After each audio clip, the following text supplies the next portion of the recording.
तो Marvel cinematic universe अपने sixth phase में एंटर करने वाला है। तो 17 सालों में कौन से सुपर हीरो सबसे पावरफुल हैं, इनके बारे में बात करना तो बनता ही है। ये वो सुपर हीरोज है जो इस लिस्ट में अनपैरेलली रूल करते हैं अपने माइट और अपनी पावर्स की वजह से। और आज की ये लिस्ट एकदम कॉम्प्रिहेंसिव होने वाली है। तो इस एक वीडियो से आप current MCU super hero ranking को आराम से समझ जाओगे। और ध्यान रहे दोस्तों, इस लिस्ट में बताया गया है कि कौन कितना पावरफुल है, ना कि कौन कितना स्ट्रॉन्ग। तो ये वीडियो काफी डिटेल्ड होने वाली है। तो क्या आपका फेवरेट हीरो हमारी इस टॉप 10 लिस्ट में अपनी जगह बना पाएगा या नहीं, ये जानने के लिए वीडियो को एंड तक जरूर देखें। और ये भी गेस करना कि 6 फेजेस के बाद अभी टॉप 3 पोजीशन पर कौन कौन से सुपर हीरोज होंगे। तो बिना किसी देरी के चलिए इस पावर शोडाउन को शुरू करते हैं। Number 10, Eternals. जी हाँ दोस्तों, हमारे सेलेस्टियल्स के बनाए हुए रोबोट्स एटर्नल्स इस लिस्ट में 10वें नंबर पर है। पर इस जगह पर भी मेजरली हम सर्सी, इकरिस और थीना जैसे कैरेक्टर्स को रखना चाहेंगे। तो एटर्नल्स एक्चुअली में बहुत ज्यादा स्ट्रॉन्ग थे। सेलेस्टियल ऑर्डर को कैरी करने के ही मकसद से उन्हें बनाया गया था। इस वजह से वो यूनिवर्स में पाए जाने वाले मोस्टली हर रेस से ताकतवर थे, क्योंकि उनका काम ही था रेसेस को इवॉल्व करना या तो कम्प्लीटली इरेडिकेट कर देना। पर एटर्नल्स के बीच भी एक हायरार्की थी, जैसे कि इकरिस एपिटॉम था एटर्नल्स रेस का। इकरिस खुद इतनी पावर होल्ड करता है कि वो सिंगल हैंडेडली बिना पसीना बहाए अपनी पूरी टीम को अकेले एनाहिलेट कर सकता है, हालांकि उसको पसीना आ नहीं सकता। वहीं थीना एक फियर्स वॉरियर थी, एटलीस्ट इतनी फियर्स कि वो क्लोज कॉम्बैट में इकरिस को टक्कर दे दे। सर्सी प्लैनेटरी लेवल के मैटर मैनिपुलेशन की पावर होल्ड करती है। मक्कारी के पास सुपरसोनिक स्पीड है और सारे के सारे एटर्नल्स आउटर स्पेस में भी सरवाइव कर सकते हैं। और इससे हमें पता चलता है कि उनकी फिजियोलॉजी कितनी ज्यादा स्ट्रॉन्ग है, क्योंकि गार्डियंस ऑफ द गैलेक्सी की फिल्मों में हमें दिखाया गया है कि ऑलमोस्ट सारी रेसेस आउटर स्पेस में सरवाइव नहीं कर पाते। तो अभी आप ये देख लो कि 10th पोजीशन पर भी ऐसे कैरेक्टर्स हैं जो प्लैनेटरी लेवल पर पावर होल्ड करते हैं। तो सोचो ये लिस्ट किस लेवल तक जाने वाली है। Number 9, the Hulk. Hulk one of the OG power houses है मार्वल सिनेमैटिक यूनिवर्स का। हमारा प्यारा हरा भरा वॉकिंग गामा रेडिएशन बॉम्ब, एक ऐसा कैरेक्टर जिससे अच्छे से अच्छे पावरफुल कैरेक्टर एक रेगुलर डे में तो कतई नहीं लड़ना चाहेंगे। हल्क के फीट्स अक्रॉस द एमसीयू ये साबित करते हैं कि हल्क एक वॉकिंग हैवक है। इसकी एक छोटी सी ब्रॉल ने पूरे हार्लेम को धूल में मिला दिया था। एमसीयू में चित्तौरी लिविएथन को एक पंच में तोड़ देने वाला ये पहला कैरेक्टर था। पूरे न्यूयॉर्क बैटल में बंदे ने नई जान फूंक दी थी। एज ऑफ अल्ट्रॉन में इसे कंट्रोल करने में भी हल्क बस्टर के पसीने छूट गए थे। थॉर से ये हेड ऑन भिड़ा है, फेनरिस को इसने मारा है और अकेले एटर्नल फ्लेम सर्टर पर इसने चार्ज कर दिया था। तो हल्क कितना फॉर्मिडेबल फोर्स ऑफ डिस्ट्रक्शन है, आप इन्हीं सब बातों से समझ सकते हो। ऊपर से भले एमसीयू इस बात पर उतना फोकस नहीं करता, पर हल्क एक ऐसा एनिमी है जिससे आप जितनी देर लड़ते जाओगे वो उतना ज्यादा पावरफुल होता जाएगा।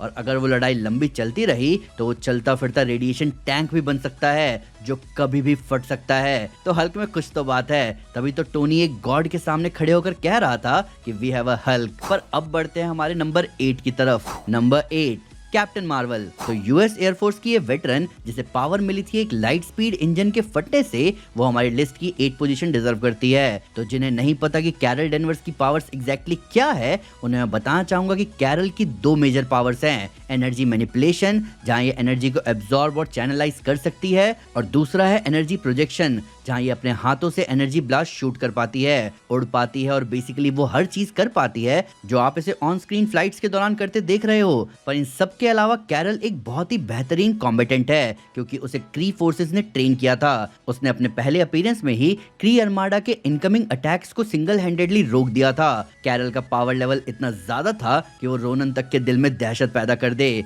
वहीं कैरल और थैनोस की एंड गेम फाइट हम कैसे भूल सकते हैं। अपने शॉर्ट कैमियो जैसे रोल में ही कैरल ने अकेले थैनोस की वॉरशिप की धज्जियां उड़ा दी थी। और अगर थैनोस अपनी क्विक थिंकिंग से पावर स्टोन निकालकर उसने कैरल को नहीं मारा होता, तो उस फाइट में थैनोस का खड़ा होना भी बहुत मुश्किल था। तो हाँ, कैरल आराम से इस पोजीशन को डिजर्व करती है। पर कैरल के ऊपर कौन से सुपर हीरोज आएंगे, मतलब रैंकिंग में ऊपर, आइए अब वो बताता हूँ। तो हमारे नंबर 7 पर है sovereign prime. Number 7, Adam warlock. अब यहाँ मामला थोड़ा दिलचस्प है, क्योंकि जिन्हें भी एडम वॉरलॉक कमजोर लगता है, उन्हें बताना चाहूंगा कि सोवरन रेस का साइंस इतना ज्यादा एडवांस था कि रैवेजर्स जो कि स्पेस लुटेरे हैं, उनमें बिलोंग करने वाले क्विल और रॉकेट जैसे लोग भी ये मान रहे थे कि वो सोवरन से पंगा नहीं लेना चाहेंगे। और उस सोवरन रेस का सबसे प्राइम स्पेसिमेन है एडम वॉरलॉक। तो अब अगर जिन्हें नहीं पता कि एडम वॉरलॉक की पावर्स क्या हैं, तो उन्हें मैं बहुत आसान भाषा में समझाने के लिए कह सकता हूँ कि अगर तुम कैप्टन मार्वल और डॉक्टर स्ट्रेंज की पावर्स को मिक्स कर दोगे तो वो होगा एडम वॉरलॉक। एडम एक कॉस्मिक सॉर्सरर है जिसके पास flight, super human physiology, immortality, energy manipulation, energy projection, spell casting, quantum magic जैसी पावर्स हैं। Guardians of Galaxy volume 3 movie में एडम वॉरलॉक एक बच्चे जैसा था, वरना एडम उस कैलिबर का कैरेक्टर है जो कॉमिक्स में एक वक्त पर सारे इन्फिनिटी जेम्स को अपने पास रख चुका है और पूरे मार्वल कॉमिक्स का नया लिविंग ट्रिब्यूनल तक बन चुका है। तो एमसीयू में भी एडम का रोल फ्यूचर में बहुत बड़ा ही होगा। अब नंबर 6 पर हमारा वो कैरेक्टर है जो हर वक्त ऑरा फार्मिंग के मूड में रहता है, चाहे चीजें कितनी भी बदतर क्यों ना हो, और वो है हमारा मायावी महागुरु। Number 6, Doctor Strange. अब स्ट्रेंज के बारे में मैं क्या ही बोलूं, हम सब उसके फैंस हैं, पर मैं कुछ इंस्टेंसेस जरूर बताना चाहूंगा, ये दिखाने के लिए कि हमारा पिछला सॉर्सरर सुप्रीम कितना पावरफुल था। तो सबसे पहली बात कि स्ट्रेंज का सॉर्सरर सुप्रीम की पोस्ट पर एक वक्त पर होना ये बताता है कि स्ट्रेंज बाकी सभी एग्जिस्टिंग सॉर्सरर्स से सबसे ऊपर है अपने नॉलेज और स्किल्स के मामले में। वहीं स्ट्रेंज इन्फिनिटी वॉर में 4 स्टोन्स वाले थैनोस से लड़ चुका है, वो भी बिना टाइम जेम यूज किए। और याद रखना, इस लड़ाई में थैनोस सारे स्टोन्स को अलग अलग टाइम पर इस्तेमाल भी कर रहा था। स्ट्रेंज ने यहाँ रियलिटी वॉर्पिंग की पावर्स भी दिखाई जब उसने थैनोस के अटैक को तितलियों में ट्रांसफॉर्म कर दिया था। पर एमसीयू का करंट स्ट्रेंज इन्फिनिटी वॉर वाले वर्जन से भी बहुत ज्यादा पावरफुल है, और ऐसा पॉसिबल हो पाया है सिर्फ और सिर्फ डार्क होल्ड की वजह से। स्ट्रेंज अब एमसीयू में सिर्फ व्हाइट मैजिक नहीं बल्कि डार्क मैजिक पर भी काबू पा चुका है। वो अब पूरे डार्क डायमेंशन में डार्क एनर्जी बटोर सकता है और वो सब भी कर सकता है जो नॉर्मल सॉर्सरर्स के लिए इम्पॉसिबल माने जाते हैं। और इस पावर का एक छोटा सा नमूना हमने स्ट्रेंज की ड्रीम वॉकिंग वाले फॉर्म में देखा था। तो डार्क आर्ट से करप्ट हुआ अभी का स्ट्रेंज एक्चुअली में व्हाट इफ में दिखे स्ट्रेंज सुप्रीम जितने पावर लेवल तक जा सकता है। तो बात जब थोड़ी बहुत रियलिटी वॉर्पिंग की हुई है तो क्यों ना अब मास्टर रियलिटी वॉर्पर को लाया जाए। तो हमारी लिस्ट के 5वें नंबर पर है Wanda. Number 5, the Scarlet Witch, एक ऐसी बीइंग जो पूरे यूनिवर्स में बस एक ही हो सकती है। केओस मैजिक और डार्क मैजिक की एक ऐसी फोकल पॉइंट जिससे बचकर कोई भी डार्क आर्ट्स परफॉर्म नहीं किए जा सकते, जिसने सोल्स ऑफ डैम्ड तक की धज्जियां उड़ा दी थी, जिसका केओस मैजिक और हेक्स रियलिटी को इस बारीकी से रीराइट कर सकता है कि लोगों की जिंदगियां, उनकी आइडेंटिटी, उनकी मेमोरी सब के सब नए सिरे से गढ़ दिए जाएं। पर जब बात इतने पर ही नहीं रुकी थी, तब वांडा ने एंशिएंट र्यून्स के मैजिक तक को समझ लिया, एक ऐसा मिस्टिक आर्ट जहां यूजर अपने एनिमी सॉर्सर की पावर सोर्सेस को ही कट ऑफ कर सकता है। अपने फुल रेज में वांडा थैनोस तक को मैन हैंडेडली ओवरपावर कर रही थी। अगर थैनोस ओपन फायर नहीं करवाता तो वांडा थैनोस के पुर्जे पुर्जे खोल चुकी होती, और यही बात वांडा को सबसे ज्यादा फॉर्मिडेबल बनाती है। वांडा की रियलिटी वॉर्पिंग इस भयानक लेवल तक जाती है कि तुम उसके अगेंस्ट किसी भी तरह का अटैक करोगे वो उसे अपनी मन मर्जी से वॉर्प कर देगी।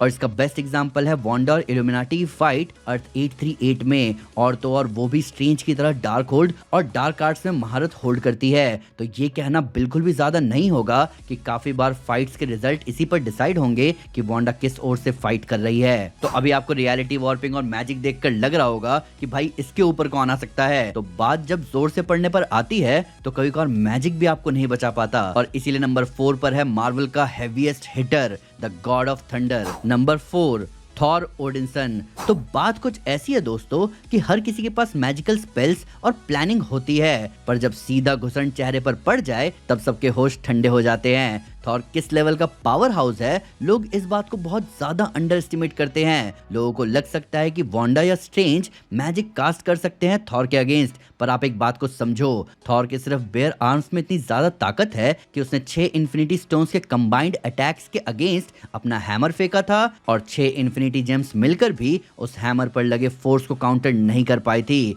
और याद रखना, ये सिर्फ उतने फोर्स से ही फेंका गया था। तो अब तुम किसी भी मैजिकल बैरियर और शील्ड को 6 इन्फिनिटी स्टोन्स जितना केपेबल तो नहीं मान पाओगे। इसके ऊपर ये बंदा हैंड टू हैंड कॉम्बैट में हल्क को इस तरह पीट चुका है कि इसके पंचेस से हल्क छटपटा रहा था। और अगर हम बात करें रॉ बैटल एक्सपीरियंस की, तो पूरे एवेंजर्स के इतिहास में कोई ऐसा नहीं है जिसके पास थॉर जितना बैटल एक्सपीरियंस हो। मुझे हैरानी होती है कि मार्वल सिनेमैटिक यूनिवर्स में थॉर के इस साइड को कभी उतना एक्सप्लोर नहीं किया गया, पर इसके बारे में कई जगह बात हुई है कि थॉर कई सेंचुरीज से एसगार्ड की अर्माडा लीड कर रहा था। उसने कई एसगार्डियन वॉर्स में हिस्सा लिया है आर्मी के लीडर के तौर पर, और हजारों जंगें जीती भी हैं। तुम चाहे कितने भी सॉर्सरर सुप्रीम होगे, पर इस कैरेक्टर के पास जो बैटल आईक्यू है उसका मुकाबला कर पाना नामुमकिन है। आप याद करो, एवेंजर्स इन्फिनिटी वॉर में थॉर जा सकता था डायरेक्ट थैनोस से लड़ने, पर उस पूरे वॉर में वो अकेला था जो निकला था थैनोस किलर वेपन ढूंढने। और इसीलिए तो कॉमिक्स में भी बियॉन्डर्स के बारे में पता लगाने के लिए ब्लैक प्रीस्ट स्ट्रेंज तक थॉर को चुनता है,